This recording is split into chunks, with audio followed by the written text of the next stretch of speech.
Benedict, can you talk about the power a movie like this will have on the discussion of what the internet is for and how it can be utilized? I'm hoping that this film doesn't create a consensus necessarily, but actually just starts and facilitates a very important discussion of a topic that I think affects all of us, which is transparency of information and the way it's now flowing. WikiLeaks is an organisation that was founded on the principle of anonymous whistleblowing, which means that we can have raw data and have information at our disposal from a source that's unedited.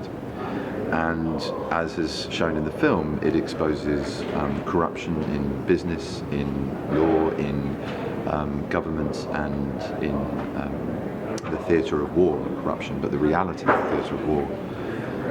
And it raises massive questions, moral, social, political, legal, that affect all of us about transparency of information.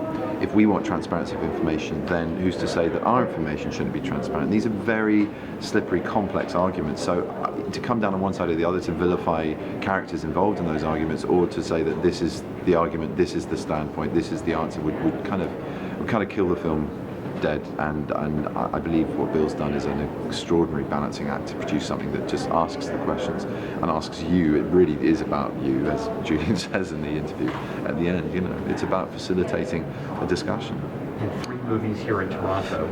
That's got to be a nice little acclamation that your work is being seen. Yeah, no, it's thrilling. It's really, really exciting. I mean, they're much smaller roles than the other 2 films, but huge films, and films I'm so proud to be a part of. And I just wish I'm sadly in the middle of rehearsals, well, not sadly, very excitingly, for The Imitation Game, where I'm playing Alan Turing. So unfortunately I can't even stay to see the August Osage County premiere, but I'm going to see 12 Years a Slave tonight, which I've already seen. It's a phenomenal film. It's just such an unflinching gaze of poetic but honest power at that period of history that is so relevant, and it's incredibly important as a film, and I think Steve McQueen's done an incredible job, and Chiwetel and Michael are phenomenal, as are the girls as well. I mean, it's a great cast, and I was just thrilled to be one of the members, as with August Osage, incredible cast. So to be here for the first time at the festival and be in 3 films is it's a real embarrassment of riches, to be honest. It's a real treat. I'm thrilled.